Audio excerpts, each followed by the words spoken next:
మీరు కోరుకున్నట్టు ఆయన చెప్పరు, ఆయన చెప్పనేయండి. ఇక్కడ నేను అడిగే పాయింట్ సూటిగా, జనసేన భారతీయ జనతా పార్టీ కలిసి పోటీ చేస్తాయా లేదా, పోనీ అదన్నా క్లారిటీ ఉందా?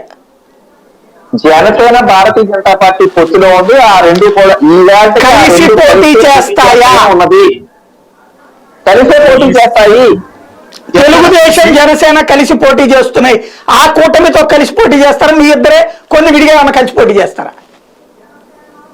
మాకు అలయన్స్ లో పార్ట్ ఆఫ్ ఎన్డీఏగా కేవలం జనసేన మాత్రమే ఉంది.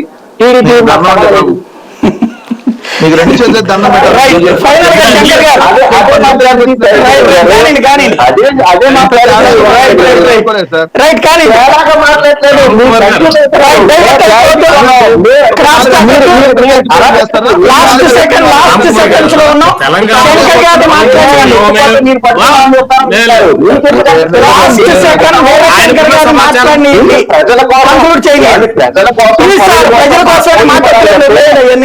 ఎవరు అవుతారు కానీ ఫైనల్ గా వీరశంకర్ గారు అందరూ ప్రజల కోసమే చేస్తున్నారు. మీ మూడు పార్టీలు మేము కాదంటలేదు, 4 పార్టీలు.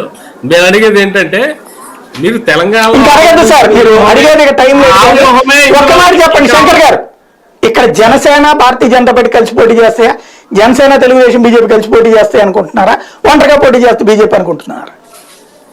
నాకు తెలిసి ఇప్పుడున్న వెంకటరెడ్డి గారి మాటలు, రామ్ కుమార్ గారి మాటలు విన్న తర్వాత ఈ చౌదరి గారికి ఉన్న క్లారిటీని చూసి ఖచ్చితంగా బీజేపీ అనేది సపరేట్గా పోటీ చేసి ప్రభుత్వ వ్యతిరేక ఓటు చీల్చే ఉద్దేశంలోనే ఉంది. ఈ జనసేన జనసేన టీడీపీ కూటమిని దాన్ని బలహీనపరిచే విధంగా ఈ బీజేపీ అనేది వాళ్ళ సత్తా అనేది చాటుకునే ఉద్దేశంతోనే ఉన్నారు. వాళ్ళ బలాన్ని నిరూపించుకోవాలి అంటే ఖచ్చితంగా ఈ జనసేన టీడీపీ వైసీపీ ఓట్లు చీల్చే అవకాశం ఉండదు నాకు. ఎందుకంటే ప్రభుత్వ వ్యతిరేక ఓటును చీల్చి అధికార పార్టీకి అవకాశం ఇచ్చే అవకాశం ఉంటుంది. ప్రభుత్వ వ్యతిరేక ఓట్లు వాళ్ళు ప్రభుత్వ అనుకూల ఓట్లు కూడా వెనక్కి రావాలి కదా. ఇప్పుడు క్రిందసారి చంద్రబాబు కాంగ్రెస్ పొత్తు బీజేపీ ఓటు తెలుగుదేశానికి జనసేన అలా చేస్తే మరి కాంగ్రెస్ ఎలా వచ్చింది? ఆయన చెప్పింది మీరు అయితే కనుక చిత్రాలు అంటారు చూసారండి అన్ని.